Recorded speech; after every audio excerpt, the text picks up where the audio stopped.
Buenas noches. Hola, buenas noches, doctor. Hola, buenas noches. Buenas noches. ¿Cómo le va? Buenas noches. Llegamos al final. Llegamos al final. Vamos A la todavía. mitad. A la mitad del final. Bueno, ¿cómo estamos? ¿Bien? O ya 28. Bien, hay unos cuantos hoy para... Esa es la actitud que me gusta de Graciela Funes, con una sonrisa de oreja a oreja, que no se note que hay nervios. Ahí está. Que no se note que estamos dejando largas horas, que leemos ya 30 veces y no entra nada, pero bueno, no importa, vamos. Bueno. ¿Cómo están? ¿Están bien? ¿Están tranquilos? ¿Sí? No se asusten, no pasa nada, es un parcial. A no atemorizarse, no... Pará, ese Juan que yo veo de Juan Sibelius, ¿era el Juan Sibelius que yo conocía? Ese que está... El sí, mismo. ya está. El mismo. Sí. Mirá que... Muy bien, Juancito, ¿cómo andás? ¿Bien? ¿Y vos? Bien, bien. No se droguen innecesariamente para rendir un parcial, es temprano, no se maten, no pasa nada. Si se van a recuperatorio, no pasa nada tampoco. Hay cosas más graves en la vida que aprobar o desaprobar un parcial. Así que veo muchas cámaras apagadas, ya los registro a todos para el caso de recuperatorio. Y el resto, vamos a... La veo a Karina Callao seria, muy seria, muy seria. Como a tantos otros también, no sos la única, no te preocupes. Bueno, No, más, profe, muchos parciales. no, es así. Yo tampoco doy más, pero bueno, hay semanas que son así de duras y hay otras semanas que son como que pasa el tiempo y no pasa nada. ¿Sí? Como que decís, bueno, pasó la semana y listo. Bueno, vamos a hacer una cosa, para no encordiarlos más, no le voy a dar más temas hoy, no vamos a hablar de ningún otro tema de derecho comercial que no sea el que ustedes no quieran hablar hoy o que tengan dudas. En las medidas que lo sé, lo respondemos. En la medida en que tengan dudas, en la medida en que no lo sé, lo buscamos en el libro, ¿sí? ¿Le parece bien? Porque ya sumar un tema más ahora, seguir hablando de cuestiones bancarias, seguir hablando de alguna otra cuestión, si por ahí existen otros temas que están medio flojos, es preferible reforzar los temas flojos. Con esto no significa de que nosotros no podamos preguntar algunas cuestiones que por ahí aparezcan en el programa, pero generalmente se preguntan todas cosas que se dan en clase por la importancia que tienen los temas que se dieron. No vamos a andar buscando... no quiero decir el pelo al huevo porque todos saben que los huevos no tienen pelos, dijo el gobernador, pero bueno, yo no estaría tan seguro, pero dicen que es así. Más allá de esa cuestión, quisiera decirles que sí me gustaría hablar algo sobre solidaridad, porque me dijo Sandrita hoy si había algún apunte para agregar o para trabajar, entonces me parece que sumar un apunte ahora, que puede ser extenso, es delicado en cuanto al tiempo. Y por ahí ustedes van a preferir. Entonces, simplemente algunos tips de lo que hay que saber de, por ahí, de solidaridad. ¿Sí? Y algún otro tema que ustedes quieran hablar. Si no, si ya tienen todo reclaro, recontrasabido y todo eso, nos vemos el viernes a las 9 de la mañana. Ya tienen los listados, ya saben quiénes están, quiénes no están. Vamos a ir llamando por orden alfabético. Yo hago aclaraciones previas. Si hay alguien que en ese horario no puede rendir porque trabaja, porque se le complica, porque se le cayó internet, se le cortó la luz, se siente mal, tiene COVID o alguna cosa de esa, sí, hay dos listados porque hay plan viejo, plan nuevo y ustedes nos avisan. Nosotros no tenemos problemas en tomarle por videollamada. Hemos tomado hasta las 11 de la noche parciales de comercial con Sandra. Cuando la gente no puede porque tiene complicaciones que tenemos todo por el solo hecho de vivir. hay veces que se le complica a uno. Entonces, no duden en manifestarlo. Si es el día del parcial y se le complica, no duden en decirlo. Si tienen miedo y no se quieren presentar, sepan que se pueden presentar directamente en el recuperatorio, no hay ningún tipo de inconveniente, no es ninguna tacha, no pasa nada. Esto es simplemente una manera, una cuestión administrativa que hay que tomar un parcial. ¿Sí? ¿Está claro? Nada más que eso. No es nada, tómenlo así. Tómenlo como que fueron un día, prendieron el Zoom y este día justo me tomaron. ¿Sí? ¿Se acuerdan cuando pasaba eso? Bueno, que saquen una hoja, el saquen una hoja ya no va más, ahora es, me prendí el Zoom y se les ocurrió a estos nabos de comercial tomarnos. ¿Sí? ¿Está claro? Cosas que hay que saber de solidaridad. Aclaro esto y después me preguntan lo que quieren. Decíamos nosotros que la solidaridad mercantil tenía varias aristas. Hoy en día el régimen de solidaridad, a ver, cuando nosotros decimos que el derecho comercial dejó de ser fragmentario, es decir, que no solamente regula el derecho comercial y que se servía del derecho civil para la teoría general del negocio jurídico comercial, porque no existía teoría, ahora al estar unificado el régimen es el derecho civil y comercial. ¿Está claro? Entonces la solidaridad ahora está unificada. ¿Está claro? No hay una solidaridad común y otra solidaridad mercantil. Ahora el régimen general es que hay una solidaridad. ¿Qué es cuál? Que la solidaridad en realidad forma parte de una clase de obligaciones que se llaman obligaciones mancomunadas. Y las mancomunaciones pueden ser simples o solidarias. Pero además puede haber mancomunación, ¿sí? Conjunta, ¿sí? Que no es lo mismo que la solidaridad. ¿Por qué? Porque ahí, cuando uno habla de ¿sí? Conjuntamente en la solidaridad o el vínculo es entre varios conjuntamente, significa que había una diferencia, yo se los dije la otra vez, en torno a la cantidad de causas que generaban la solidaridad. ¿Sí? Cuando se responde in totum, o todos, ¿sí? Esto es lo que se denominan obligaciones concurrentes, que también está en el capítulo de solidaridad.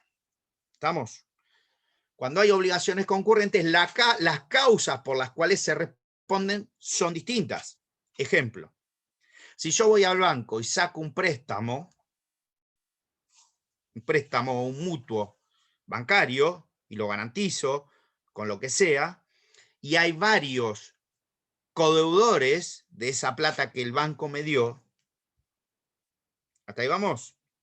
¿Qué significa ahí? Que hay una solidaridad pasiva, que la única causa generaticia de esa solidaridad o del negocio jurídico es el mutuo bancario, como operación activa, y que en caso de que se haya incumplido la prestación contractual, ¿qué va a ocurrir? Va a elegir el banco y va a elegir. Imagínense que somos 30 en este Zoom. Y de los 30, el banco elige a uno, ¿sí? Y supongamos que dice, che, lo vamos a demandar a Cataldo. Automáticamente, si hay solidaridad al demandarlo a Cataldo, el banco eligió a un deudor, automáticamente a Cataldo le puede pedir la totalidad de la deuda y no es necesario que demande al resto, porque justamente hay solidaridad. ¿Se entiende? Puede reclamar a un solo deudor la totalidad de la deuda.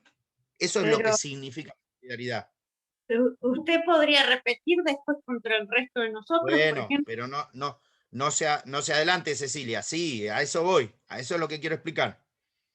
Ah, perdón. ¿Sí? No pasa nada, está bien. Justamente es que después, ¿qué es lo que tiene de común esa solidaridad? Que una vez que me demandan a mí y yo pago, la solidaridad se extinguió. Ya no hay más solidaridad. Y yo, Rodrigo Cataldo, no puedo ir contra ninguno de los otros 29 por el todo de la deuda. ¿Por qué tengo que ir? Tengo que ir por la porción que le corresponde a cada uno de ustedes, porque la obligación se transformó de solidaria en simplemente mancomunada. ¿De dónde surge eso de la ley? Yo no tengo, tengo 2 millones de libros acá. Déjenme ver dónde tengo un código civil y comercial, porque lo puedo tener en la otra pieza. El artículo es el 825 de obligaciones simplemente mancomunadas. Puede ser, pero estoy buscando ahora, sí, el que habla de la división de la deuda. De la división de la deuda. Fíjense en aquel donde dice cómo concurren, concurrencia obligacional. Puede ser el 841, ¿eh? A ver el 841 o por ahí. No me acuerdo, si no les diría, simplemente no los quiero hacer perder tiempo con eso, pero está claro. Entonces, ¿qué pasa en la solidaridad? 841 está bien. 841, bien, Funes, gracias, Sí. Graciela. Bueno, el 841 es entonces, ¿qué dice? ¿Qué debería decir el 841? No me lo acuerdo ahora, pero si es el 841, como dice Graciela, a la cual le creo, una vez que pago yo, cuando voy a repetir, yo debería repetir, en primer lugar, hay un orden de sucesión. ¿Cuál es ese orden de sucesión? ¿Qué fue lo que se pactó? De acuerdo a cómo nos comprometimos en el acuerdo originario. Es decir, si yo me comprometí a pagar el 50% y el resto de los 29, el otro 50%, yo debería ir, si pagué el 100%, por el otro 50%, pero no contra cada uno de ustedes, sino en la porción en que cada uno de ustedes debería responder. Es decir, divido el 50% dividido 29. ¿Está claro? ¿Sí? Ese 50% lo divido por 29 y le reclamo a cada uno de ustedes la porción o el 29avo que le corresponden a ustedes abonar sobre ese 50%. En números es más fácil, obviamente. Yo lo hablo así. ¿Está claro? Entonces, ¿qué pasa? Primero hay que ver el pacto de concurrencia. Porque alguno puede haber aportado o puede haberse originado un 10% uno, un 5% otro. Siempre el total es el 100, obviamente, ¿no? Nadie se va a obligar por el 150%. Entonces, en una obligación sobre el 100. Entonces, a lo que le corresponde a cada uno, imaginemos que somos 5 y cada uno de nosotros se obligó por el 20%. ¿Está? Los 5 que estamos, yo tengo a Trujillo, a Cataldo, a Fabiola, a Natielo y a Cortés arriba. ¿Sí? Entonces, imagínense que los 5 somos deudores solidarios o codeudores solidarios del banco. ¿Está claro? El banco me reclama el 100% a mí. Entonces yo pago el 100%. Se extingue la solidaridad. Y cuando voy a las acciones de contribución, reembolso o repetición, que es como se conocen, ¿sí? La mí que me va siguiendo, porque esto es lo que quería saber usted. ¿Estamos? Yo no puedo repetir el 100% contra Trujillo, contra Fabiola, contra Natielo y contra Cortés. En realidad tendré que ir por el 20% contra Trujillo, por el 20% contra Fabiola, con el 20% contra Natielo y contra el 20% contra Cortés. ¿Se entiende? Así es como se resuelve la solidaridad común. Civil o mercantil, es lo mismo, está unificado ahora. ¿Está claro? Doctor, Ese es lo que es. Sí. Pero una consulta, ¿el proceso sería el mismo? El proceso sí, porque lo procesal es otra cuestión. Porque lo procesal lo que se hace es una acumulación objetiva de acciones. Acumulación objetiva y subjetiva de acciones. ¿Se acuerdan de eso? ¿De lo que eran los liticonsorcios? Bueno, lo que generan las obligaciones solidarias y simplemente mancomunadas son liticonsorcios. Eso es lo que generan. Entonces, ¿qué hago? Cuando demando, hago una demanda y digo, señor juez, vengo por la presente a demandar objeto, vengo a iniciar un cobro de pesos por repetición de sumas de dinero contra Trujillo por el 20%, Fabiola por el 20%, Natielo por el 20%, Cortés por el 20% más los intereses y las costas del proceso. Así es como se hace. ¿Sería necesario el liticonsorcio, no en este caso? No, no necesariamente. No. No, porque yo puedo hacer 4 demandas independientes. Mientras estén bien hechas, ¿cuándo sería necesario? Cuando la solidaridad viene por otra cuestión. Por ejemplo, cuando hay una sucesión universal. Es decir, cuando yo necesito demandar a los herederos del causante. Ahí sí es necesario. No siempre hay liticonsorcio necesario. La solidaridad no siempre implica liticonsorcio necesario. Pero es un tema que da para hablar procesal un día si quieren, yo no tengo problema, pero los voy a embarullar con eso. ¿Estamos? ¿Está claro? ¿Por qué? ¿Por qué es importante saberlo eso? Porque si yo, y ya que estamos voy a aclarar lo de la SUTE porque vi que el otro día hubo un problema grave, que no se preocupen porque yo trabajando en el Poder Judicial hace 21 años lo vi en una sentencia de un juez de primera instancia, hace mucho tiempo atrás, casi 16 años atrás, en donde condenaron a una UTE hasta que el juez se dio cuenta, el juez no, cuando fue a la Cámara, nosotros dijimos, no papá, la UTE no es sujeto de derecho, no podés condenarla. Y sin embargo, ahí es un supuesto donde hay solidaridad. Ahí hay solidaridad. Y ahí, Fabiola, hay solidaridad pasiva necesaria, porque hay que demandar a todas las empresas que conforman la UTE. Cuando se demanda. Obviamente, ¿se puede demandar a un sujeto que no es sujeto de derecho? No. ¿Y a quién hay que demandar? ¿A los que la integran o a los representantes? ¿Sí? ¿Quiénes son los que la integran a la UTE? Todas las sociedades anónimas. Por eso se llama Unión Transitoria de Empresas. Y nunca puede ser un sujeto de derecho, porque es una unión transitoria, es un contrato la unión transitoria de empresas. Lo que pasa es que lo que ustedes tienen que diferenciar es que hay contratos que generan sujetos de derecho y hay contratos que no generan sujetos de derecho. Por esto esta parte forma parte de los contratos asociativos en el Código Civil y Comercial, pero más allá de eso, esto también está en la Ley General de Sociedades. ¿Sí? En la última parte de la Ley General de Sociedades, ahí aparecen las agrupaciones de colaboración empresaria, la Unión Transitoria de Empresas y otras tantas más. ¿Sí? Profe, Las agrupaciones en participación, sí. No, el fideicomiso. El fideicomiso tampoco. En fideicomiso es una cuestión compleja, porque si bien no es sujeto de derecho, ¿sí?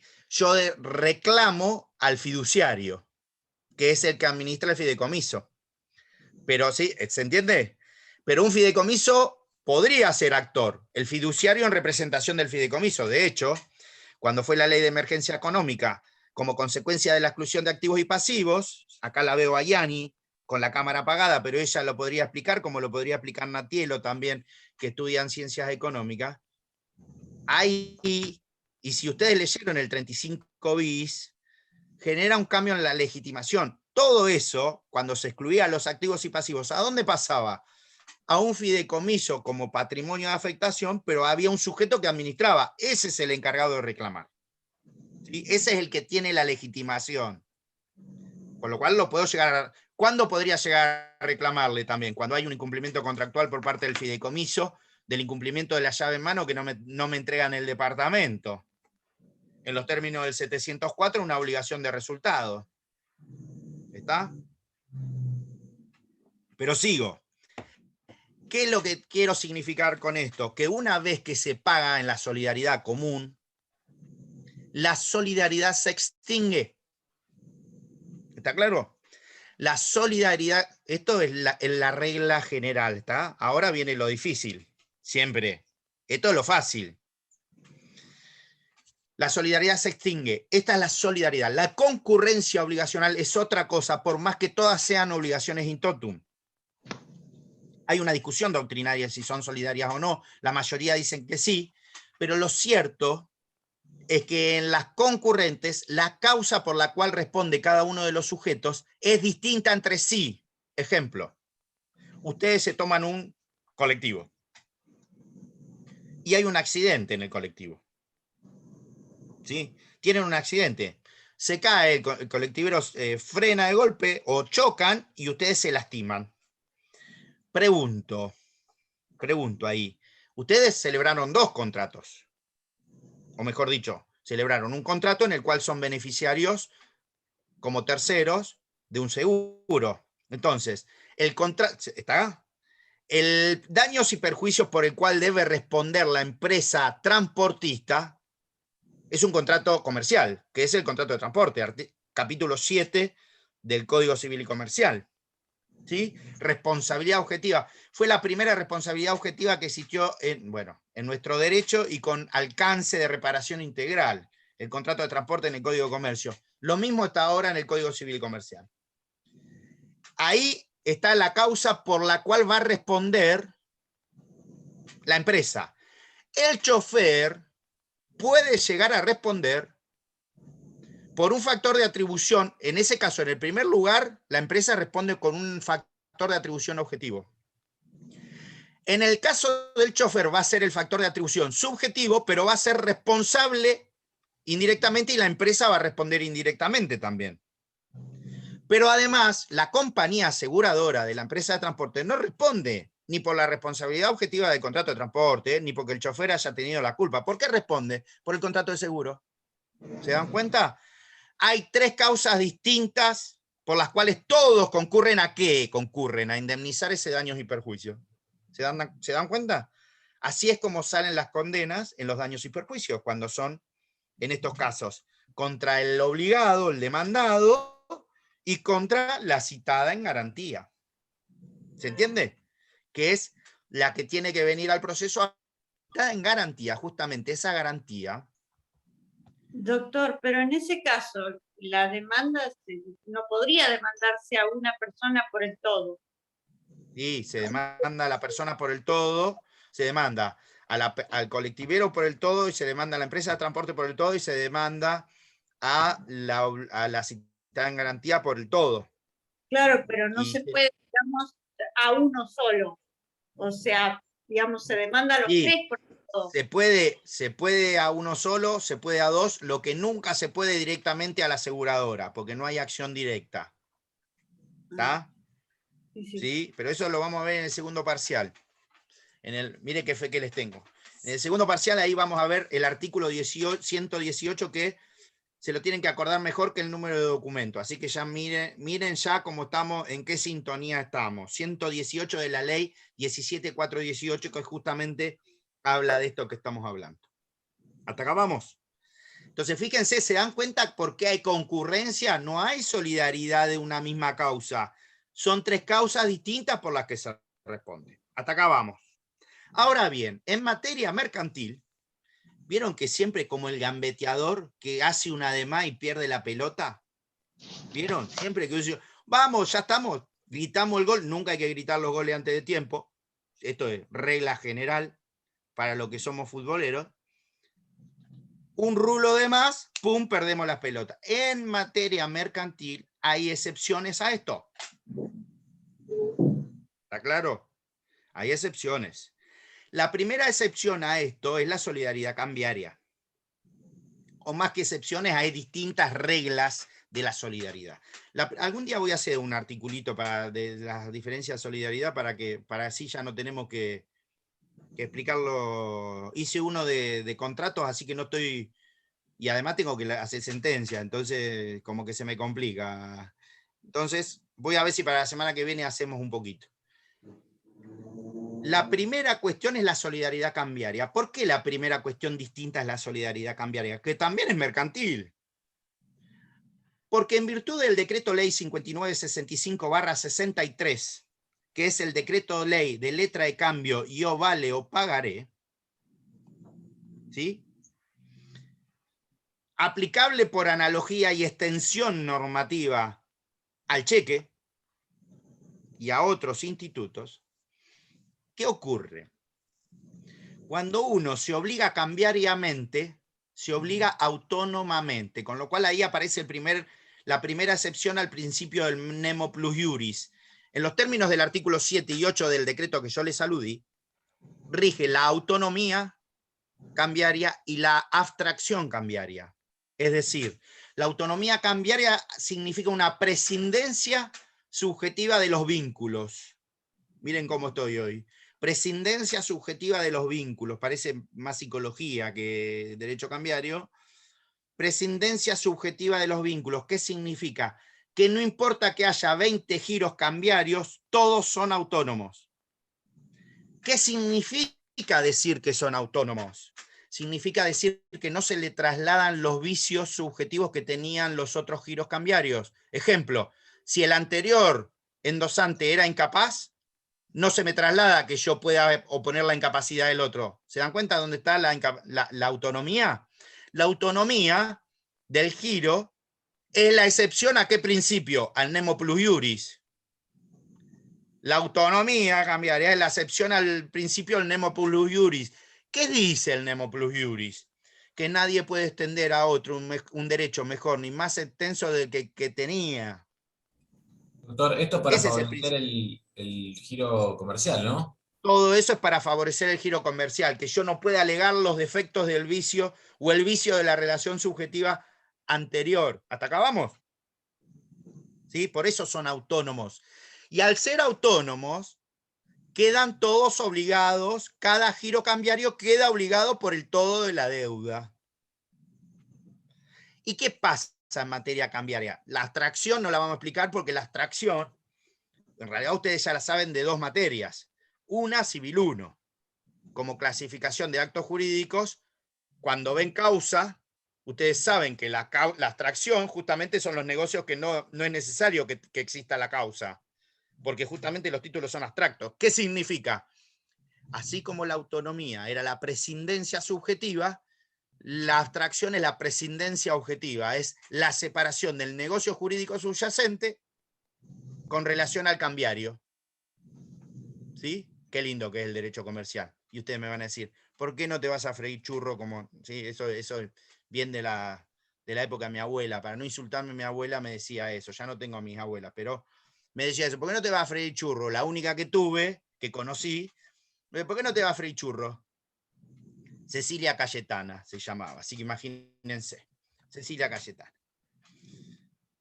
A ella todos mis parientes le deben los ojos claros. Y yo... a mi bisabuela Juana, que era vasca. ¿Sí? Entonces, vamos por ahí.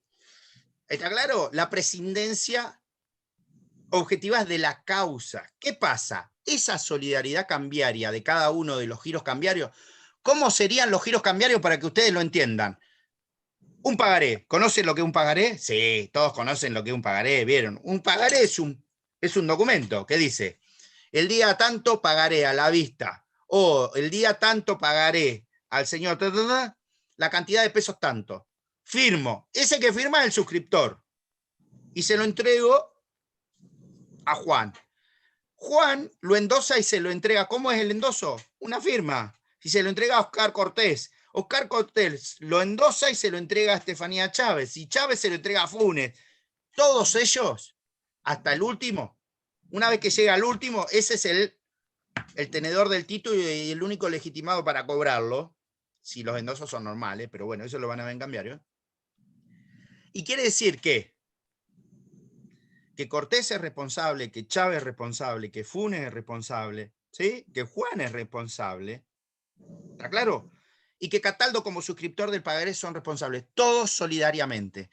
¿Qué pasa si entre Rodrigo Cataldo y Cortés, que hubo 5 giros, el de Chávez, Funes, Juan y supongamos Natielo, vamos y demandamos a Funes? Le vamos a cobrar todo a Funes, pero Funes después va a ir con los anteriores por el todo. Esa es la excepción de la solidaridad cambiaria a la solidaridad común. Funes en la solidaridad cambiaria sigue manteniendo la posibilidad de cobrar el todo. ¿Por qué? Mirá cómo lo veo a Trujillo, debe estar expectante con lo de Boca, seguro. No, dice. ¿Sí? ¿Qué pasa? El pago en materia de solidaridad cambiaria, si no paga, esta es la regla, en materia de solidaridad cambiaria, si no paga el deudor principal, todos siguen obligados solidariamente y pueden repetir, ahí esto va para la MIQUE, pueden repetir, en derecho cambiario se llama reembolsar, pueden ejercer las acciones cambiarias de reembolso por el todo. Salvo hasta que lleguen a quién, a Cataldo. A Cataldo le van a cobrar todo y ahí se extinguió la solidaridad cambiaria. Y ahí Cataldo ya no va a poder repetir a nadie más. Y digo esto porque después hay situaciones de garantías que son como el aval, que por eso los avalistas podrían repetir también todo. Pero bueno, eso se entendió. Primera excepción a la solidaridad común. ¿Se dan cuenta? En la común paga uno de los codeudores solidarios, se extingue la solidaridad. En la cambiaria paga uno de los codeudores solidarios y no se extingue si ese que paga no es el deudor principal. ¿Quedó claro? Eso es fundamental. Segundo supuesto de excepción. Segundo supuesto de excepción. y que lo van a ver adelante, pero que también forma parte de la solidaridad. En materia societaria, artículo 56 de la Ley General de Sociedades, la ley dice: los socios son solidariamente responsables con la sociedad de todas aquellas sentencias que se dicten contra la sociedad. Paremos un momentito. Esperen. ¿Por qué? Porque esa sentencia contra la sociedad, yo voy a tener que ver cuál es el tipo societario del que se esté hablando. Esa solidaridad del 56, hay sociedades a las que no se puede extender a todos los socios. Hay que ver si la sanción por la clase de sociedad que es una sociedad en donde los socios son solidariamente responsables con la sociedad. Si no, hay que demandar primero a la sociedad y después, en la medida que no se pueda cobrar, recién ir contra los socios.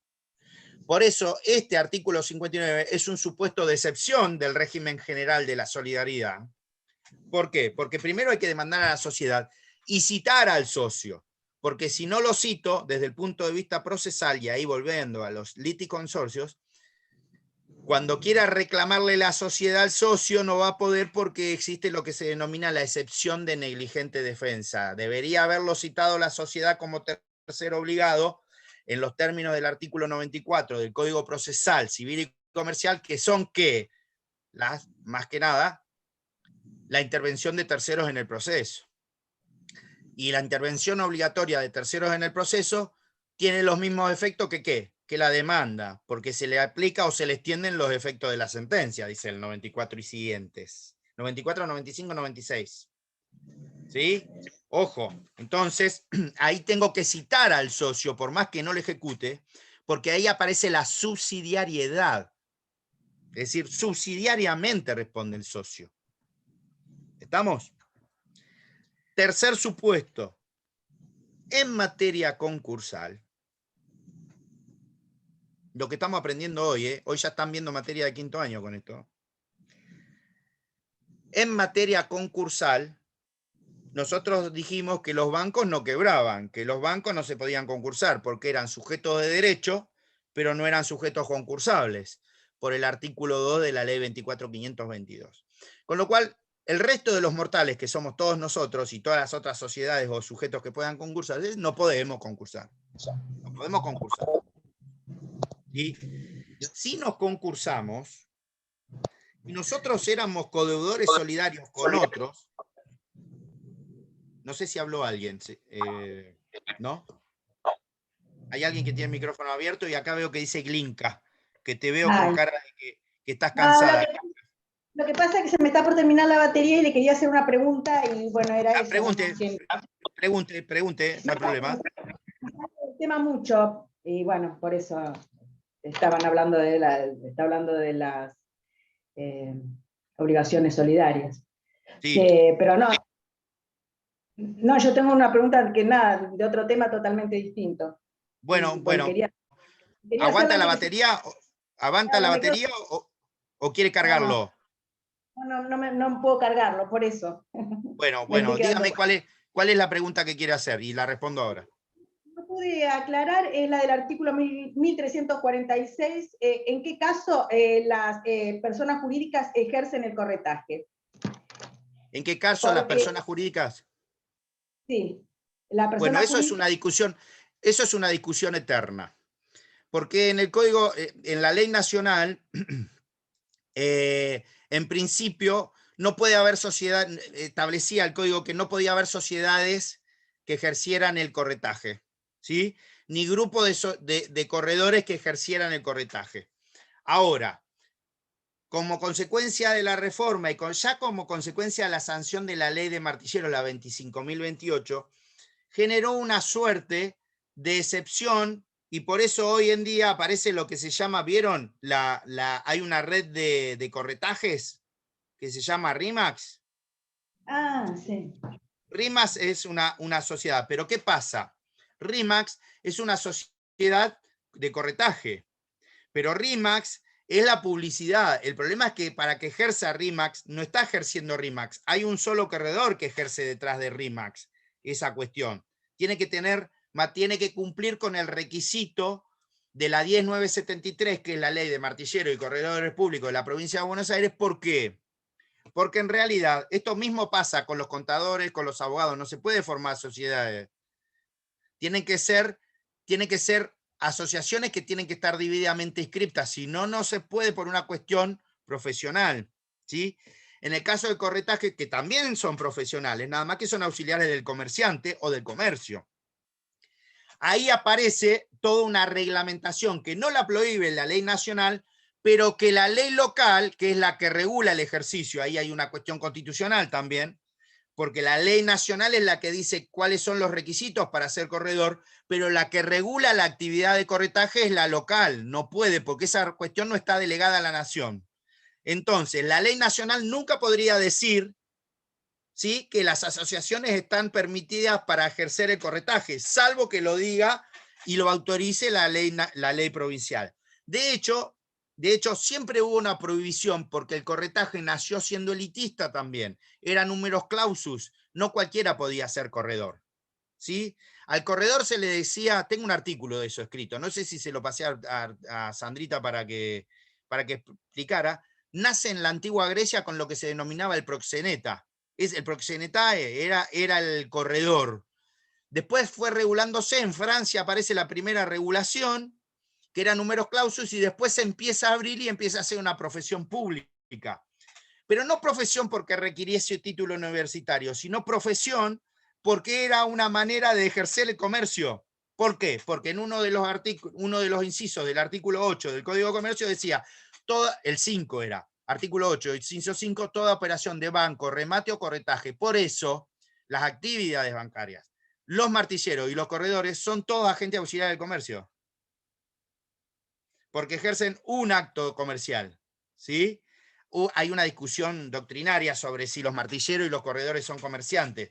Fontana Rosa decía que sí, para mí no, porque por más que ejerza un acto de comercio, por más que haga de eso su profesión habitual, te torna en profesional, pero no sé si en comerciante. De hecho, a los corredores no les gusta decir que son comerciantes, les gusta decir que son corredores profesionales. Entonces, esa es la discusión que hay en torno al 1346, y por eso el 1346 no es que prohíba yo no lo tengo acá, el 1346, pero en realidad le da un guiño y justamente permite que existan bajo el debido contralor, y siempre, ¿cuál sería el contralor? El Colegio de Martilleros y Corredores. La ley nacional no podría establecer requisitos por encima de lo que establece la ley 10973. ¿Sí? ¿Se entiende? ¿Está claro? Después está el 1346, pero esa doble regulación, ojo, porque en realidad, en principio estaba prohibido. Ese tema, el de la asociación de corredores, y el segundo tema, porque antes le decías, no pueden los corredores formar asociaciones que hagan eso. Ahora, hay asociaciones de corretaje, pero hay un corretaje que es un corredor el que autoriza o que ejerce o está a cargo de esa asociación. ¿Está? Primer punto. El segundo tema de corretaje importante era la representación. Como el corretaje es acercar a las partes para que cierren un negocio, pueden ser representantes los corredores. Entonces, si son representantes, son mandatarios, no son corredores. Y eso, por eso la ley en alguno de los artículos de corretaje dice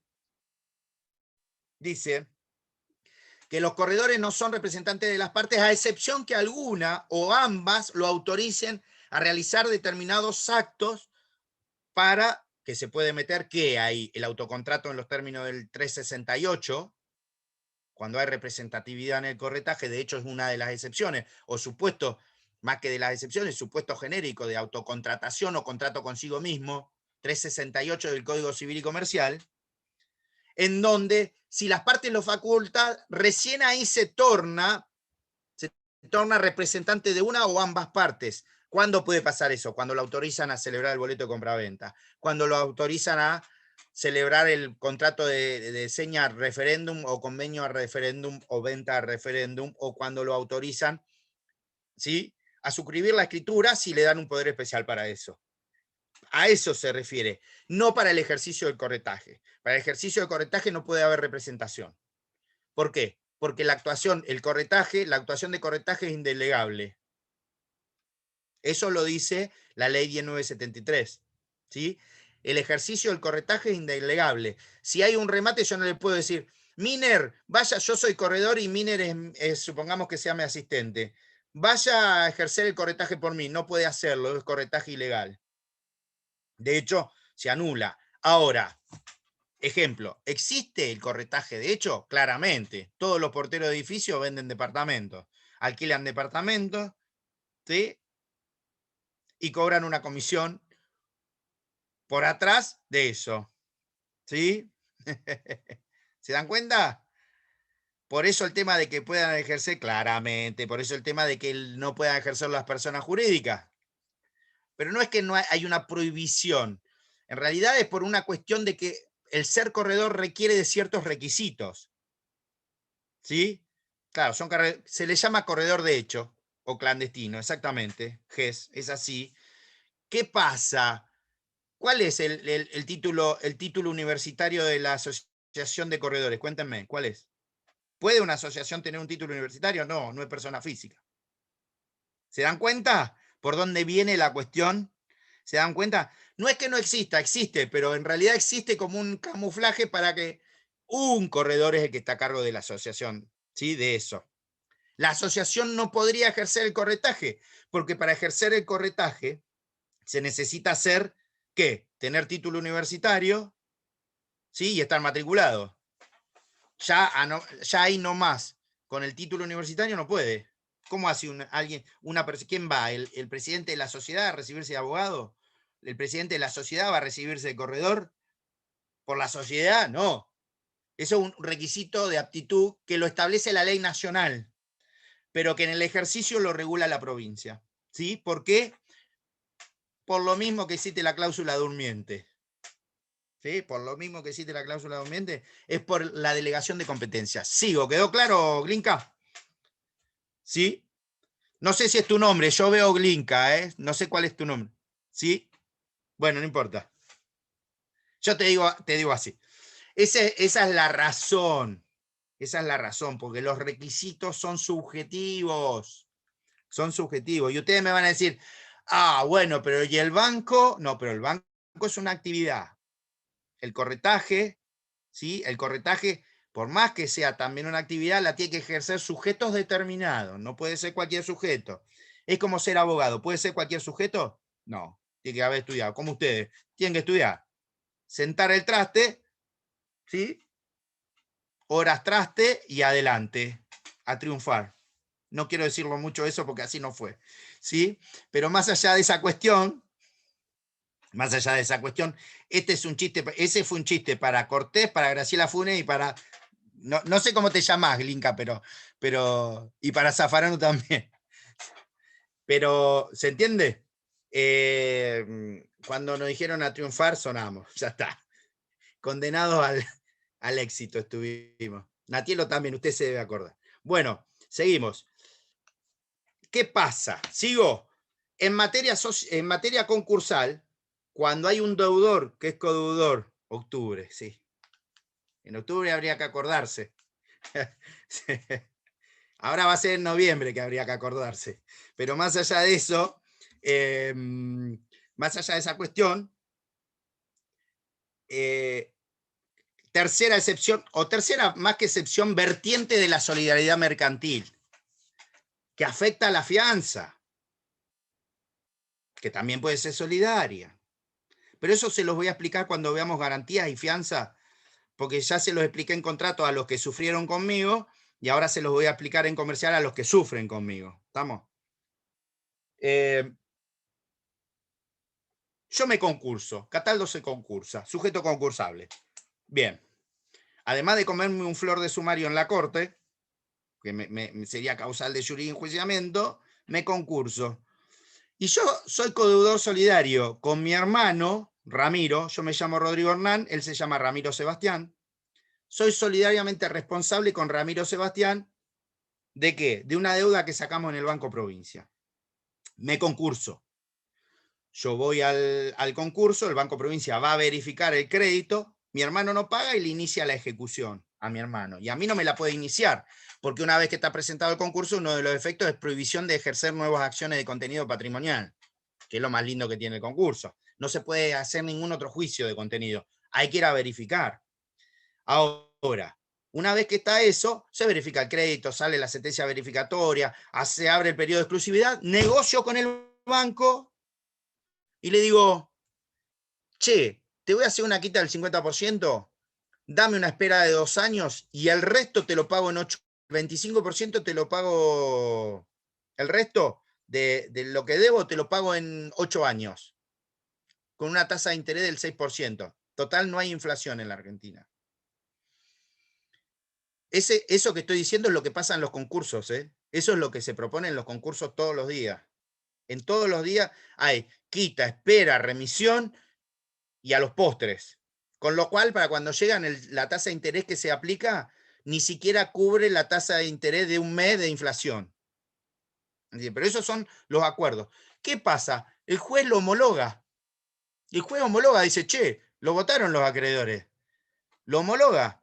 ¿Y qué dice el 55 y 56? Tercer supuesto de solidaridad. 55 y 56 de la ley 24.522. La homologación del acuerdo preventivo provoca la novación de todas las deudas de causa o título anterior a la presentación concursal preventiva. Y el acuerdo homologado se aplica a los acreedores ausentes, presentes y disidentes, pero no se aplica, y ahí está la parte interesante, no se aplica. Esto que estoy diciendo también está en el artículo 1500, si no es 1590 y pico, es el 1627 del Código Civil y Comercial. A ver, 1627. Vamos por el 1627. Novación en la fianza. 1627. Me juego a ese, ¿eh? Estoy tirado a ese, puedo equivocarme, pero ¿no es ese? Ah, menos mal que no aposté, menos mal que no se debe apostar. ¿Sí? Sesión parcial, dice. ¿Sesión parcial? No, entonces tiene que ser 1591 es solidaria, tiene que ser 1621, 22, por ahí anda. Novación en la fianza. Es el anterior, anteúltimo artículo de fianza.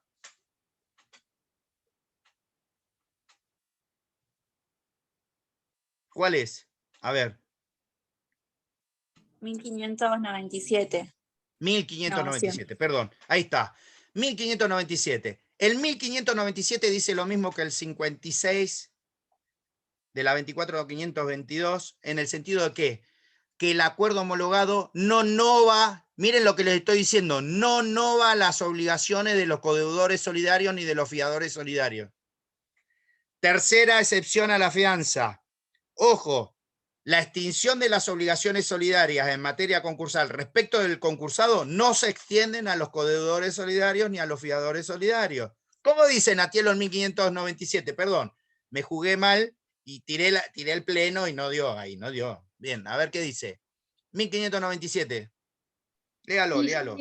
dice, la fianza se extingue por la novación de la obligación principal, aunque el acreedor haga reserva de conservar sus derechos contra el fiador. Esa es la regla principal. Esa es la regla principal. ¿Sí? Extinguida la obligación principal, se extingue la fianza. ¿Y por qué la novación extingue la fianza? Porque la novación es un modo de extinción de las obligaciones. Entonces, se extingue la principal, se extingue la fianza, salvo la concursal. A ver cómo dice. Sigo, la fianza no se extingue por la novación producida por el acuerdo preventivo homologado del deudor, aun cuando no se haya hecho reserva de las acciones o derechos contra el fiador. Ahí va, esa es la excepción. Tercera vertiente de la excepción a la solidaridad o de la solidaridad mercantil es que si es mercantil, ¿por qué hablo del concurso? Porque los concursos es de raigambre comercial. Ahora está unificado el tema de la ley de concursos y quiebras, pero nació siendo derecho comercial el derecho concursal. Es derecho comercial el derecho concursal. por más que esté habilitado a otros sujetos que no son comerciantes o empresarios. ¿Está? Sigue siendo. Desde que el artículo 67, inciso 11 de la Constitución del 53 decía dictar en especial una ley de bancarrotas. Ahora 75, inciso 12. ¿Estamos? ¿Vamos? ¿Se entiende cuál es el ejemplo? Que la extinción de la solidaridad provocada por la novación del concurso preventivo de la homologación del acuerdo no se extiende a los codeudores solidarios, con lo cual siguen obligados los codeudores solidarios y los fiadores solidarios en los términos originarios, con lo cual puede llegar a responder más que el deudor principal. Esa es la locura que establece el 1597 y que establece el 55 y 56 de la ley 24.522, como consecuencia de la solidaridad. ¿Se va entendiendo? ¿Sí? ¿Se entendió? Vieron que es medio complejito a veces esto. Eso es lo que nosotros vemos, nos dedicamos per jodere solamente, per jodere hacemos estas cosas, así, los comercialistas, porque nos gusta, para ver cómo sufre la gente en los Zooms, por ejemplo. Imagínense, ¿no? ¿Hasta acá vamos? Eso es lo que quería aclarar de solidaridad. Lo podemos hacer más complejo, más profundo, no viene al caso. Con que sepan eso, ya saben que tienen un vasto conocimiento en torno a eso. ¿Qué me quieren preguntar? Yo le quería preguntar algo sobre fideicomiso. Fideicomiso. ¿Qué quiere preguntar de fideicomiso? En el financiero, la registración es ante la CNB, ¿verdad? En el inmobiliario, ¿qué sería? ¿Ante el registro de la propiedad inmueble? En el inmobiliario hay una discusión. ¿Por qué hay una discusión? Porque las jurisdicciones locales son competentes para registrar. ¿Qué pasó? Con el nuevo Código Civil y Comercial, estableció que los registros de comercio, los registros públicos de comercio, eran los competentes para registrar los fideicomisos de obra o de construcción, o los constructivos. ¿Sí? ¿Qué pasó? Se presentaban los fideicomisos ¿ya vieron registro público de comercio con Sandrita? ¿No? Bueno. Los registros públicos de comercio siguen existiendo. ¿Saben dónde está acá? En Mar del Plata está en Gascón, entre Córdoba y Santiago del Estero.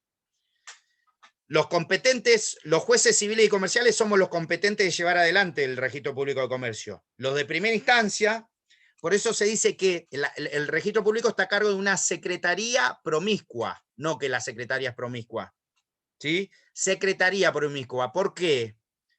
Porque cada uno de los 16 jueces civiles y comerciales que existen en el Departamento Judicial Mar del Plata es competente todas las semanas para firmar por los turnos que todas las cosas que se registran y se autorizan en el registro público de comercio. ¿Cuáles? Matriculación de comerciante, inscripción de fideicomisos, autorizaciones para que los pibes viajen, así, todo eso.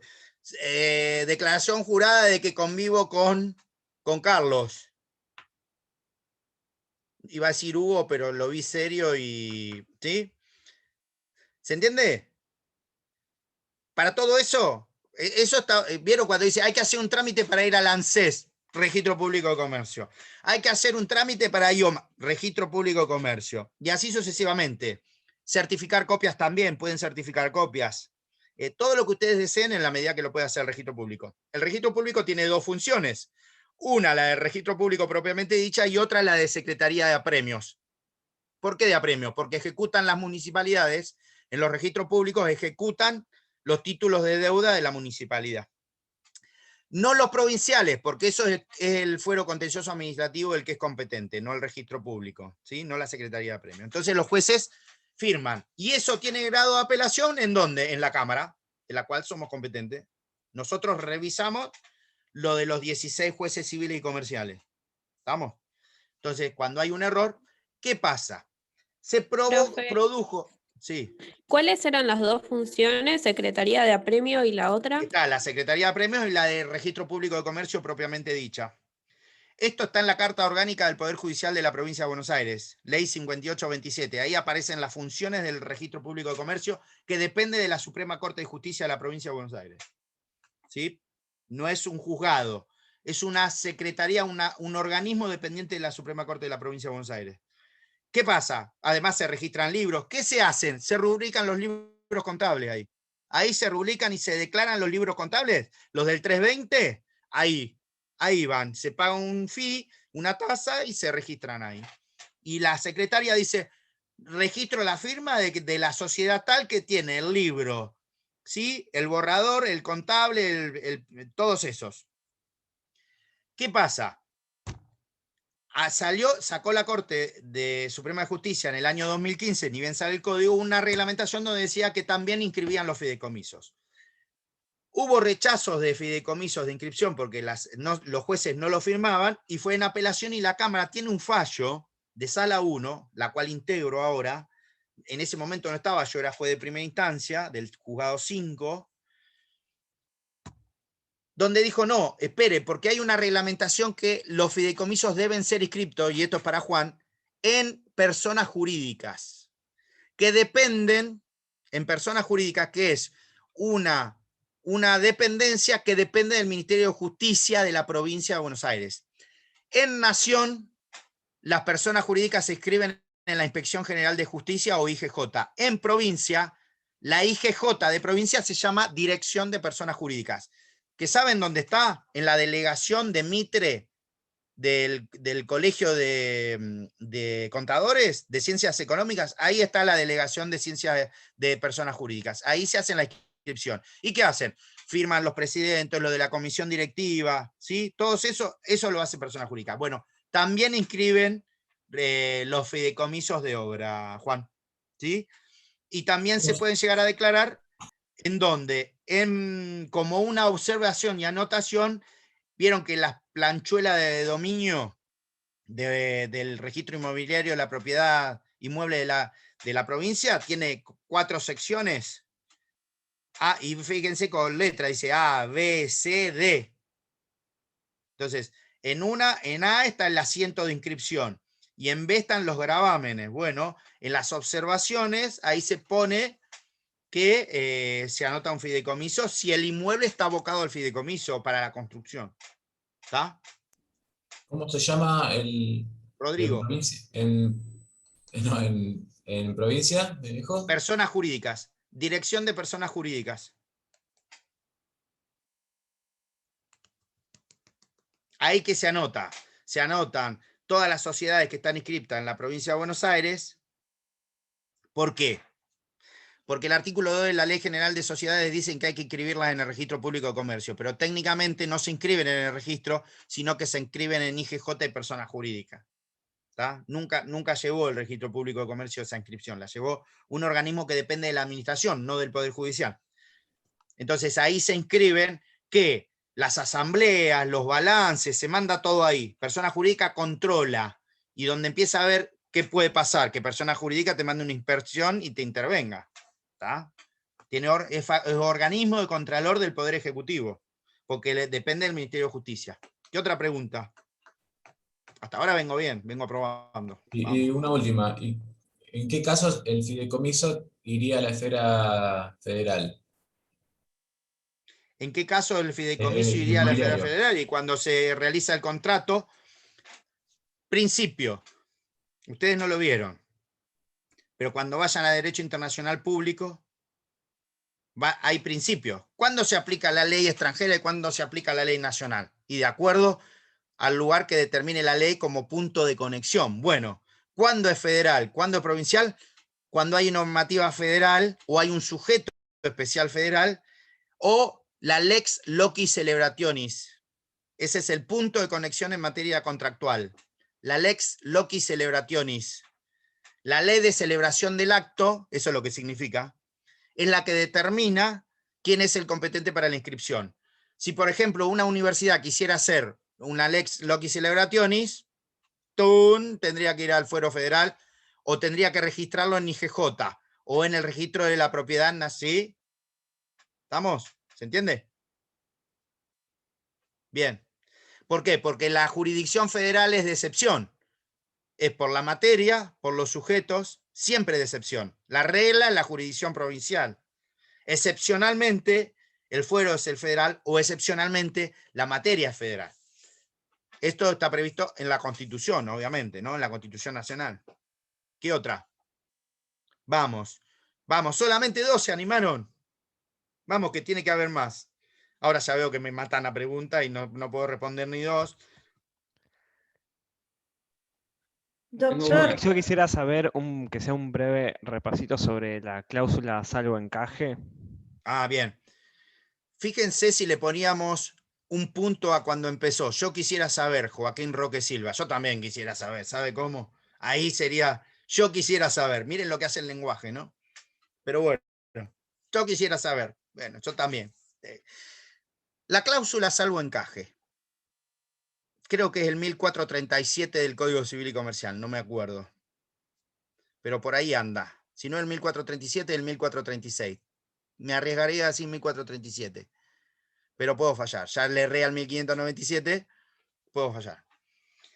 La cláusula salvo encaje se contextualiza o tiene razón de ser en el contrato de cuenta corriente. Ex cuenta corriente mercantil, no bancaria. Primera aclaración, Joaquín. ¿Qué significa la cláusula salvo encaje? Como consecuencia de los créditos y de las concesiones o de prestación, perdón, de las remesas recíprocas que se remiten los comerciantes o los contratantes en los términos del 1430, pueden remitirse o incorporarse créditos contra terceros. Ejemplo, un cheque que recibe entre Joaquín Rossi Silva y Hugo Trujillo tienen un contrato de cuenta corriente mercantil. Trujillo le dio unos pagaré que tenía para cobrar de terceros y Joaquín Rossi Silva le dio a Trujillo unos cheques que tenía para cobrar de terceros. Esos cheques y esos pagarés son créditos contra terceros.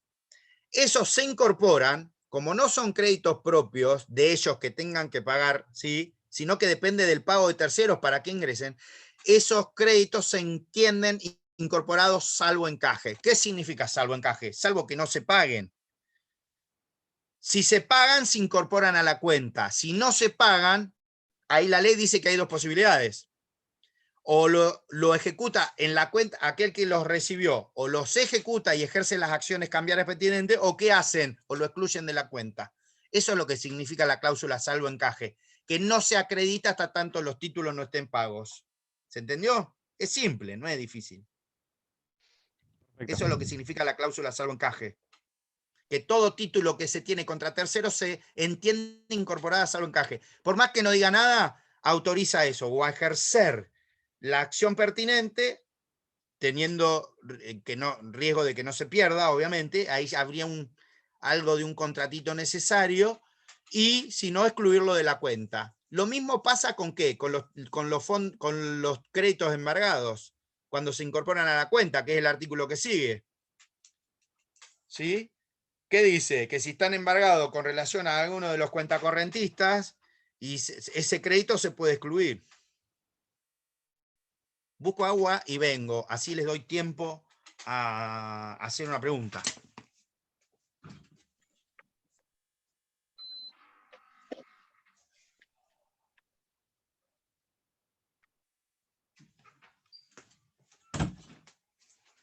Volví. Volveré y seré sillones, dijo Luis XV. Así que, vamos. Yo le quiero hacer una pregunta de lo mismo. Carolina, vamos. Sí. Sí. Ahí en la parte de abajo, cuando dice que no va a poder eliminarse esa partida cuando el receptor ha perjudicado el crédito o el título valor, ¿de qué manera lo perjudicaría? No ejerció la acción ejerció la acción y la ejerció mal, o lo dejó prescribir, ¿sí? La dejó prescribir, por ejemplo. Eso es lo que significa. Por eso hablé de la ahí hay como un contratito necesario. En el código anterior estaba en el 235 y se llamaba comisión necesaria. En el nuevo no está la comisión necesaria, a pesar de que exista la comisión necesaria. Y esto sería una suerte de actuación necesaria. Cuando vos tenías la posibilidad de accionar cobrando contra terceros porque la ley te lo autoriza, y no ejerciste la acción, y se prescribió, se perjudicó, ¿cómo se puede perjudicar? Prescribiéndose o caducando. Si no la ejerciste y podías ejercerla, te perjudica el título. Entonces la culpa es tuya. Entonces, ¿qué pasa? Se incorpora a la cuenta. y ¿sí? Se incorpora, no se excluye, porque no es que no pagó el tercero, no pagó porque vos no ejerciste las acciones cambiarias pertinentes, ¿se entiende, Carolina? A eso se refiere la ley cuando dice eso, de que perjudique. Perjudicar el título significa que vos, teniendo la posibilidad de hacer todas las acciones para cobrarlo, sabiendo que dependía de tu acción, no la ejerciste. Entonces la ley te sanciona por negligente y te dice, ¡pum!, se incorpora el título a la cuenta corriente. El título no, el crédito, que no va a arrojar saldo sino hasta que no se cierre, ¿está claro? Que esa es la gran diferencia. ¿Con qué? Con la cuenta corriente mercantil, que arroja saldo inmediato. Ojo, y aclaro, Joaquín Rossi Silva. Sí. En la cuenta corriente bancaria también existe esto. Lo que pasa es que lo denomina de otra manera la ley. Cuando van a cuenta corriente bancaria y dice, cuando hubiese fondo de terceros para pagar o valores al cobro, no se acreditan hasta tanto no estén pagos y hayan pasado por la ¿qué? Por el clearing house, por la clase de clearing o la ¿qué es la clearing house? Clearing house es una suerte de compensación bancaria, una causa de compensación bancaria. Para Natielo y Ani, que saben lo que es la conciliación bancaria, ¿sí? Que saben, si habrán hecho exactamente ejercicios de conciliación bancaria, que son re lindos, ¿se acuerdan? Cuando uno chequea con 48 horas el clearing bancario. Depende, puede tener varios días, depende si es nacional o no, ojo. Porque hay cheques que son de cobro nacional, el cheque de cobro nacional es 30 días, el internacional es de 60, y las cámaras compensadoras tienen distintas fechas, pero la ley, a ver, para que se entienda el ejemplo, en la cuenta corriente dice, ojo que los valores al cobro no se acreditan inmediatamente ni se compensan, sino que recién cuando se acredita el saldo, ingresan a la cuenta, ¿se dan cuenta? ¿Y cómo queda? Queda como valor al cobro, no se acredita en cuenta. ¿Se dan cuenta, no? Eso es una suerte de ¿qué? De cláusula salvo encaje. Lo que pasa es que la cláusula salvo encaje es propia del derecho mercantil. ¿Por qué? Porque es una copia de nuestro código. Ustedes lo leyeron el artículo mío, ya está. Ahí creo que escribí bastante, ¿no? Bastante largo está. Esto es una copia del código chileno, que viene del código de comercio francés. Bueno, ¿qué más? Pregunta, profesor. Sí. Pero esta vez tiene que ver con la transferencia de fondo de comercio, ¿puede ser? Sí, cómo no. 11.867. Ley 11.867. Transferencia de establecimientos comerciales. Quisiera si me explica qué pasa con los trabajadores del fondo de comercio. Bueno, lo que pasa con los trabajadores del fondo de comercio es lo que pasa con todos los acreedores del fondo. El fondo de comercio es una ley muy discutida en la nación porque nunca tuvimos una buena ley de fondo de comercio o de transferencia que tiene otro effet du commerce, se llama en el derecho francés. La transferencia de establecimientos comerciales, fíjense porque la ley que tenemos es de la década creo que de 1911, de la década del 10, 1910, creo, no me animo a decirlo, ahora después busco una y les digo, pero ¿qué pasa? Siempre cuando arranquen, les voy a dar, no es un consejo, 1934, bueno, 1934, gracias, no sé quién fue el que me lo apuntó, pero no me acordaba. Agustín Antonini, gracias. Siempre que empiecen un análisis de un tema, sitúense en el contexto y ahí empiecen a ir para adentro. No vayan a la punta o al centro porque después se van a perder. Entonces, contexto. Para arrancar el contexto. El establecimiento de comercio es una universalidad. ¿Tá? Existen dos clases de universalidades. Existen muchas, pero ahora vamos a decir que existen dos. Una jurídica, otra fáctica. La universalidad jurídica o la universus juris es el patrimonio. Es un universo jurídico. ¿Por qué? Porque tiene deudas, activos, y los activos están conformados por bienes y por cosas. ¿Se acuerdan? Clasificación francesa, Civil 1. El fondo de comercio o establecimiento comercial es una universalidad de hecho. De hecho. ¿Por qué? porque tiene elementos materiales y tiene elementos inmateriales. Artículo 1 y 2 de la ley 11.867. ¿Cuáles son los elementos materiales? Las mercaderías, los mobiliarios, el local, la heladera, todo eso. ¿Cuáles son los bienes inmateriales? El goodwill, la marca, la designación en los términos del 54 de la ley de marcas 22.362, las cocardas, todos esos elementos inmateriales que se denominan en términos contables, ya que no me quieren ayudar hoy Yani y Natielo, intangibles, que hay una manera de registrarlo conforme a las pautas de registración. Valor llave. Ges, hoy estás, ¿dónde estás, Ges? No la veo, Ges. Bueno, tenés una foto, Ges, un protector de pantalla, pero estás encendida hoy, Clara Ges. ¿Qué pasa? El valor llave, el goodwill, se denomina goodwill. Acá pero comiendo, sí. Oh, bueno, invita a todo porque ya a esta altura estamos tremendo. Entonces, ¿qué pasa? Esa universalidad jurídica tiene efectos, pero no con el alcance de la...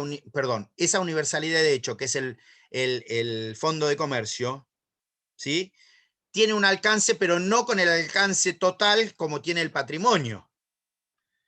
Por eso hay que dividir y establecer lo que son los acreedores del fondo y los que no son acreedores del fondo, porque en un patrimonio puede haber también un subpatrimonio que es el universal, ¿sí? Esa universalidad de hecho que tenga acreedores propios. Entonces lo que genera la ley de Fondo de Comercio es la división entre acreedores del fondo y acreedores que no son del fondo. Por eso, la lista que hay que hacer declarando, por eso lo del requisito de optatibilidad. ¿Qué es el requisito de optatibilidad? Que yo puedo seguir o no la ley de transferencia de Fondo de Comercio. Eso es lo que significa la optatibilidad. Pero si no la sigo, la sanción va a ser la solidaridad. ¿De quién? Del vendedor, del comprador, del martillero, del corredor, del escribano, de todo aquel que haya intervenido, artículo 11 y 13, de todo aquel que haya intervenido en la transferencia del fondo en perjuicio de los acreedores del fondo. Por eso yo cuando hago la lista, tengo que incorporar los que son acreedores del fondo. Por eso, cuando vienen a oponerse al procedimiento, que también se hace en el registro público de comercio, la transferencia de fondo de comercio, ¿sí?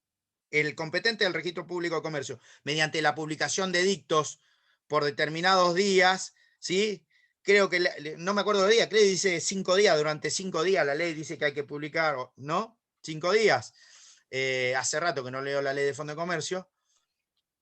5 días, bien, en gracias. el boletín oficial y en el diario de mayor En el boletín difusión. oficial, que sería el boletín oficial de la provincia de Buenos Aires. Y de la jurisdicción donde se está transfiriendo, del diario de mayor tirada también, por eso salen en la capital, hay veces que salen. ¿Sí? Y hay un plazo para que los acreedores que se opongan. Los acreedores que se pueden oponer son los del fondo, no cualquier acreedor, no tiene legitimación cualquier acreedor.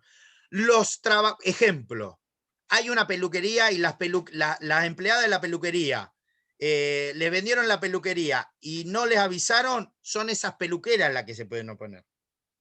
¿Está? No el Banco Provincia. Ejemplo, hay un restaurante, una zapatería, un local de ropa, ¿sí? Que pasa música, o un barcito o lo que sea, pasa música. Y viene Sadaic y dice, espere, están transfiriendo fondo y no me pagaron. Sadaic es acreedor del fondo, ¿se dan cuenta?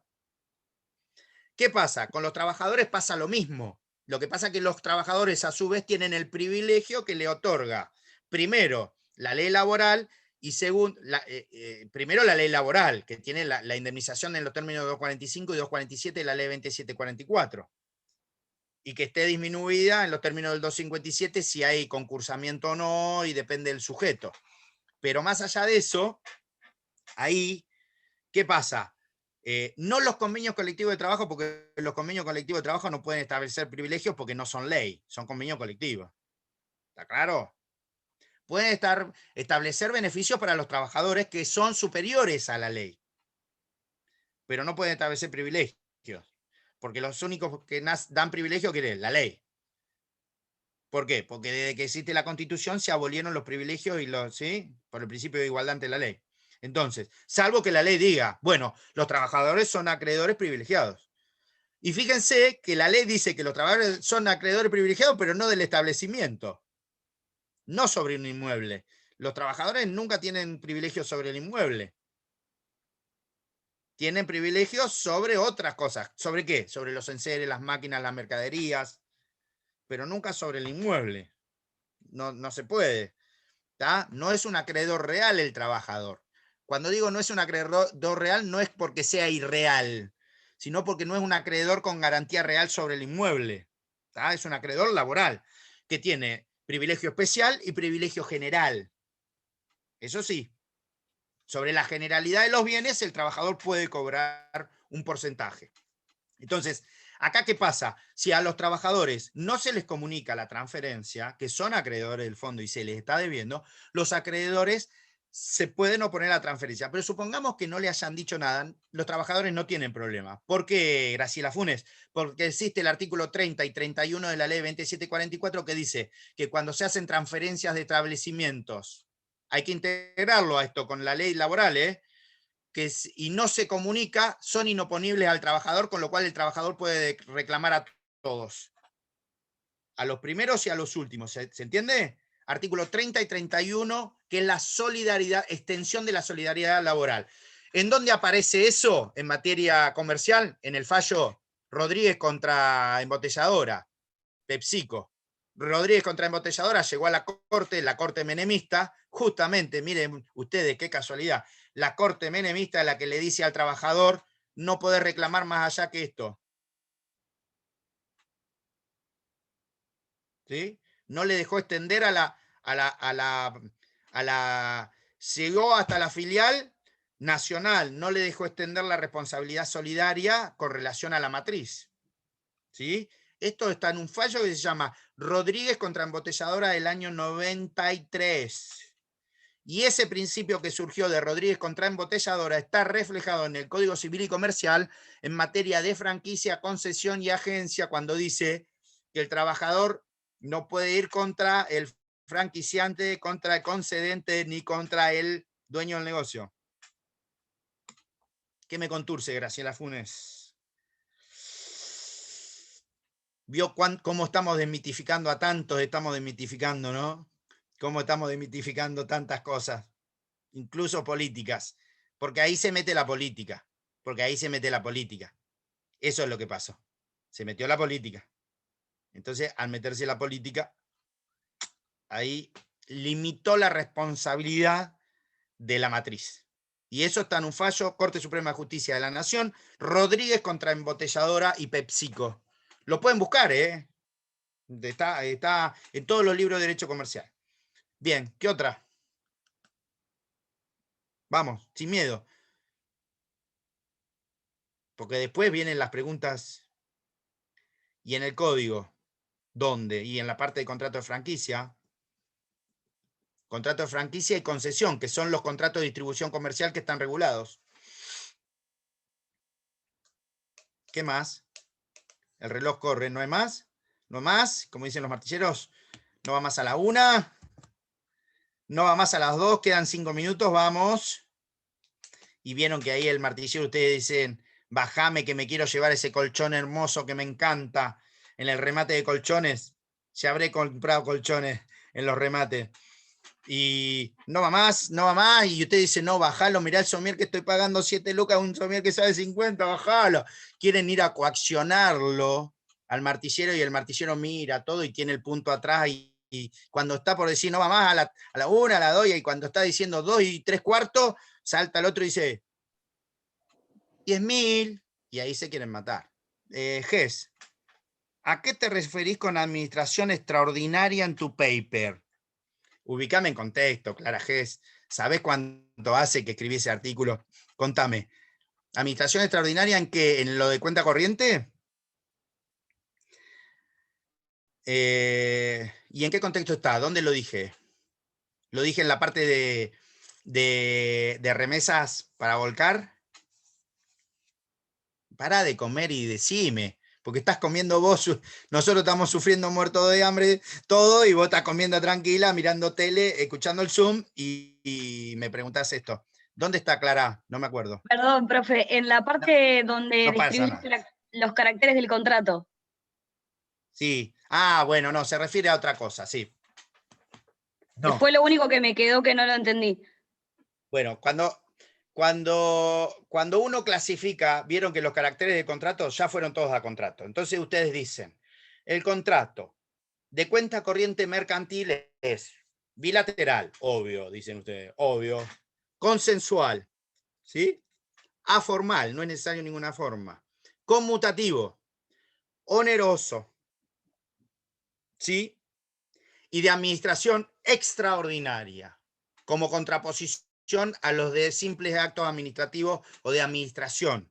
¿Por qué de administración extraordinaria? Porque no solamente se refiere a que las remesas que se pueden dar se pueden administrar, sino que también forman parte de la enajenación del patrimonio. Por eso son de administración extraordinaria.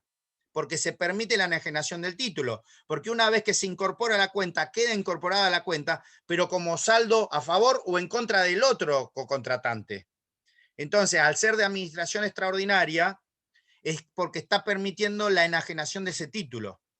Sale, no solamente es una simple administración, como puede pasar en donde, en una cuenta corriente simple o de gestión, que la que decíamos, la boleta del fiado en el almacencito. ¿Quién no habrá ido a pedir fiado en el almacencito? Cachito, ¿no me das 100 de paleta, 100 de mortadela y de fiambrín? ¿Cuánto hace que no como fiambrín? Qué rico el fiambrín.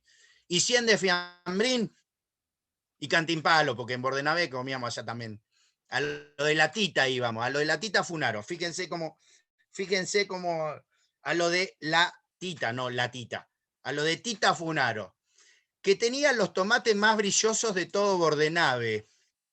Entonces, ¿cómo hace Tita? Mi viejo le preguntaba, ¿cómo hace Tita siempre para tener esos? Ay, nene, yo siempre los lustro. Te dejaba, a vos te vendían los mejores. ¿Y qué hace con lo que se te pone feo? Me los como yo y lo hago salsa. Entonces, fíjense, la Tita no desperdiciaba nada. Bueno, en la Madrid era Peloya. Bueno, yo era lo de Tita Funaro. Tita, ¿no me fías 100 de jamón del pueblo? Jamón de pueblo, todos saben que es la mortadela, ¿no? 100 de jamón de pueblo, y ya entrabas con un chiste a lo de Tita y te ibas riéndote, porque entrabas riéndote y te ibas riéndote de lo de Tita. ¿Vieron que los almaceneros tienen esa cosa que uno va y también hacen de psicólogo? ¿Vieron? Uno le cuenta todo al almacenero. Casi como al peluquero, el almacenero y te administra la crisis, te da fiado. Es como un gobernante, pero ahí, para vos, es una mini pyme para vos ahí en el barrio. Eso es lo que es el almacenero. Que deberían existir más. Pero bueno, lamentablemente no existen por las situaciones que atravesamos a veces. No culpa de nadie, sino de cómo somos los argentinos. Entonces, el almacenero cuando te fía, siempre el almacenero sabe los mejores chismes, quién está divorciado, quién está soltero. Uno es punto de contacto, siempre esa información. Es un lugar estratégico, ¿sí? Es el lugar estratégico para tener información. Bueno, ¿qué pasa?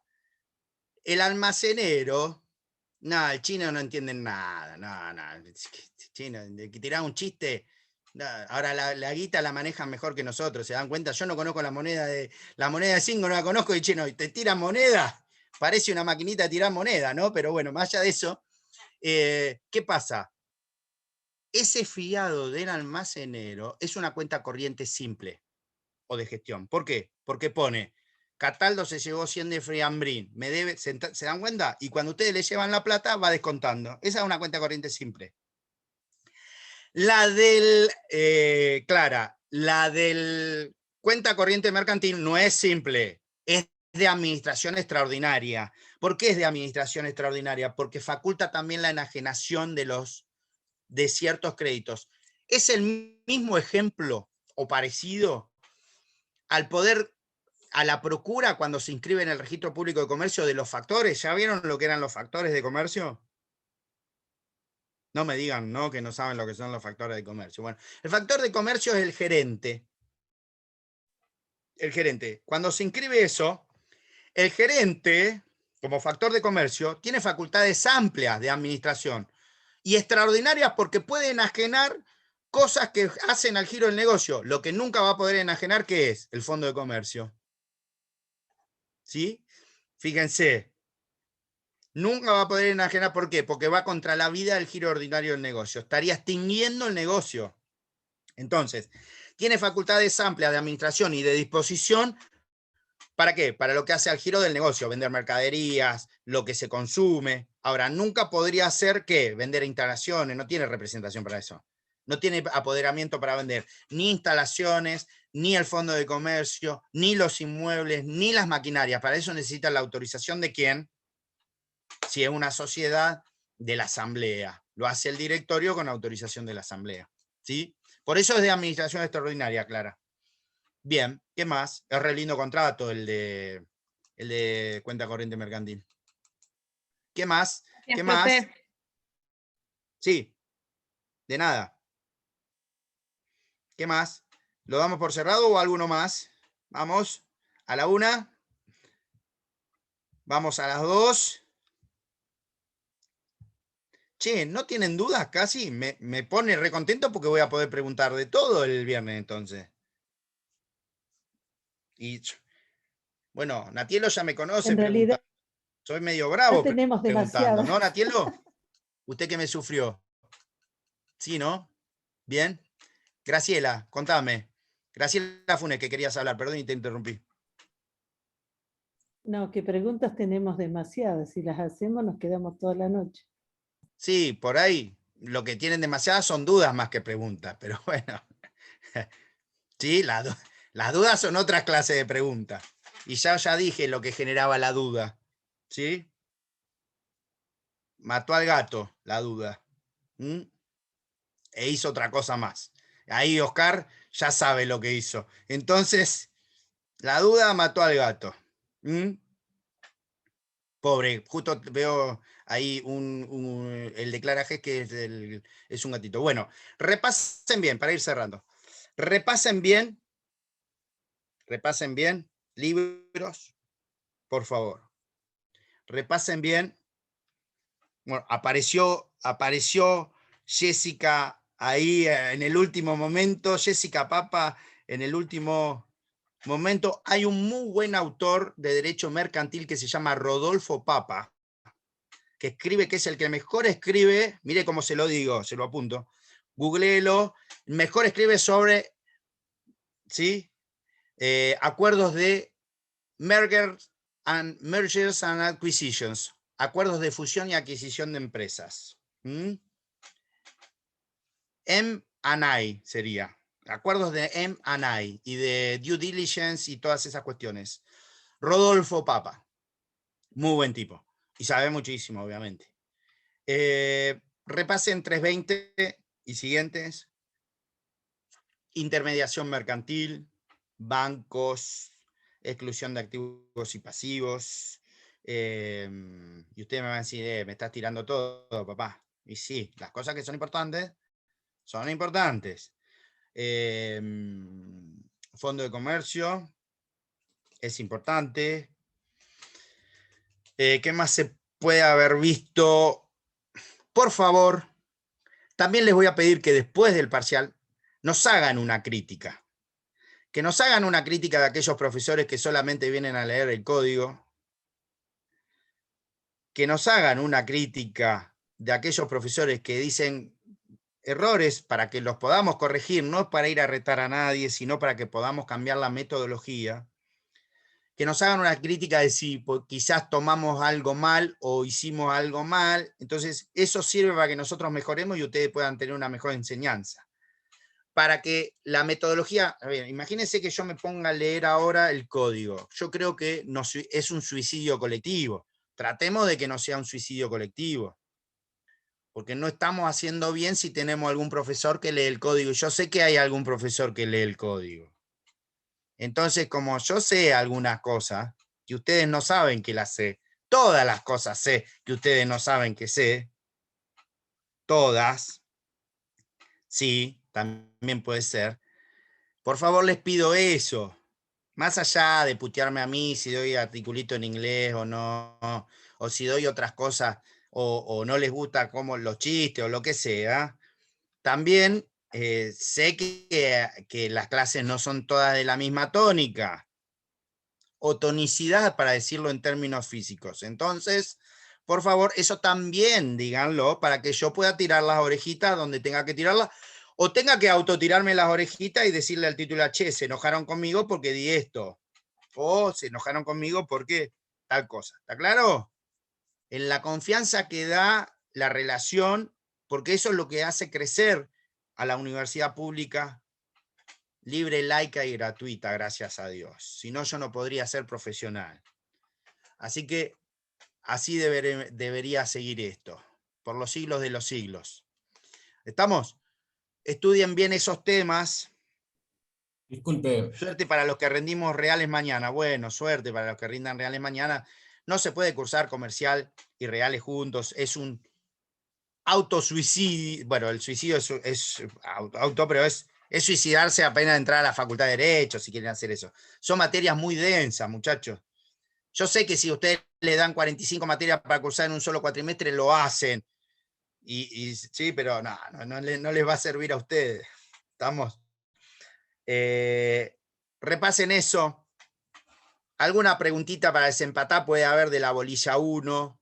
¿Alguna preguntita para desempatar puede haber de consumo, de contratos, de representación? Estudien bien cesión de la posición contractual. Estudien, insisto, bien bancos. Después no quiero quejas. Contratos bancarios, que yo sé que Sandrita lo vio también. Está en el código. Además, contrato de distribución mercantil, ¿vieron? Distribución, agencia, franquicia. Ay, vieron todos, qué lindo. Entonces, por favor, muy bien, todos los contratos de distribución mercantil, y ahora los asusto, incluidos partenariado, entrepreneurship y todas esas. ¿Sí? Porque vamos a preguntar, y ahí se está riendo, algunos se están riendo, Miner se está riendo, por ejemplo. ¿Sí? Y Chávez también, Trujillo ya lo vi, ya se transformó Trujillo, no sé qué le pasó. Trujillo, ¿qué pasó? Te transformaste. Bueno, Callao se me duerme. Es cara de atención nada más, ¿eh? No, sí, no, bueno. no. ¿Está claro? Ojo, porque así se entienden los contratos de distribución comercial. Yo tenía un artículo sobre contrato de distribución comercial, pero no me acuerdo dónde me quedó, una vice, una ponencia, y estaba bueno. Pero bueno, con que estudien del código está bien, pero sepan, yo no sé quién lo dio, pero sepan que es como un haz de luz el tema de lo que decimos siempre, el bargaining power. ¿Vieron? El poder de negociación en los contratos de distribución comercial está acotado. ¿Por qué? Porque hay una parte fuerte y hay una parte débil. La parte fuerte es la empresaria. ¿Qué va a querer hacer siempre la parte empresaria? El doctor Díez. Bueno, Díez lo sabe, Berni lo sabe esto. Tiene un defecto que es de Boca, pero no importa. Y de Peñarol, pero no importa. Igual lo queremos, es amigo y bueno, ya está. Pero sabe de lo de distribución. Cláusulas predispuestas, no tanto. Sí hay. Puede haber, clarajes. Pero básicamente lo que hay es un abuso de posición de dominio de una de las partes, o una posición dominante de una de las partes, no abusiva necesariamente, con relación a las otras. Por eso la posibilidad de renegociar es difícil. Por eso, a pesar de que sean contratos de distribución, son contratos a veces de adhesión. Concesión, agencia, franquicia, distribución propiamente dicha, distribución de diarios y revistas, ¿sí? Entrepreneurship, partenariado. ¿Por qué son como un haz de luz? Porque pasamos de los que tienen poca disponibilidad de negociación, como la franquicia, la concesión y la agencia. ¿Por qué? Porque siempre la parte fuerte, ¿qué quiere hacer? No hacerse cargo de los riesgos. Se los traslada al otro. Entonces ahí le pone todas las cláusulas, ¿para qué? Para que haya minimización de riesgos laborales, económicos, ¿sí? Judiciales y obviamente patrimoniales. ¿Con qué? Con cláusulas de indemnidad, con cláusulas limitativas de la responsabilidad laboral, esto que preguntaba Graciela Funes hoy. Eso aparece en el Código Civil y Comercial. Por eso ahora, cuando van a franquicia, dice, el franquiciante no responde de los juicios laborales que tenga el franquiciado. Ah, fíjense qué lindo. Y explotaba para tu marca. ¿Cómo se lleva eso? vieron como dicen los autores, se lleva de bruces con el artículo 30 y 31 de la 2744. Ojo. ¿Pasa al test de constitucionalidad ese artículo en los términos de la 2744? No sé, habría que verlo. Entonces, sepan eso, y partenariado y entrepreneurship, ¿qué son? Y son emprendedores, ya son más autónomos. El partenariado es tipo un socio, ¿sí? Que viene de partner. Yo lo expliqué eso un día, lo dije un día en una clase, así como solapadamente. Profesor, al pero pasar. esos dos no lo vimos. No, Sí, no lo vi. pero No, esos dos comparte- no lo vimos. No, no lo profe. van a ver. Yo mencioné una vez al pasar, pero no lo vieron como contrato, pero sepan esto. Se escribe partenariado y entrepreneurship. Entrepreneurship. De partner, sí. Hay un librazo de la temática judicial. Bueno, ¿estás con todo, Clara G? Sí, hay un libro de Grillan, pero además hay un librazo de Héctor Alegría que se llama Entrepreneurship también. Un librito muy finito, muy lindo. Clara G se estudia otra materia seguramente. Pero bueno, no importa. El día que le conozcamos la cara a Clara G, porque hasta ahora, Clara, estás comiendo, estás ahí con tu mascota. ¿Sí? Bueno, sin más prolegómenos nos vemos porque ya es tarde. Tengan Pero, ustedes profe, muy ¿qué buenas es lo que noches. tenemos que saber de lo que usted menciona de estos dos? No, simplemente saber, sepan concesión, agencia, distribución, franquicia, pero saber que hay otras clases de contrato de distribución que son de mayor alcance negociador o negociativo, por decirlo de alguna manera. Porque pasamos del escaso poder de negociación a los casos en donde hay mayor poder de negociación, como el partenariado y el ¿sí? El entrepreneurship. O el emprendedurismo, por como les gusta decir a algunos ahora. Bueno, Que como muchas ustedes se gracias. dan cuenta, son más autónomos los negocios, ¿no? Son más autónomos. ¿Estamos? Bueno, si no hay más preguntas, nos vemos el viernes si Dios quiere, y si ustedes también. Si tienen dudas, preséntense, no se asusten, somos buenos, principalmente Sandrita. ¿Sí? Nos vemos el viernes que viene. Hasta el viernes. A las Chao, 9 buenas noches. de la Nos mañana. vemos Chao, el doctor, viernes. buenas Muchas noches. gracias. Chao, buenas Chao, noches. muchas Disculpen la hora. gracias. Chao, hasta Mañana luego. no hay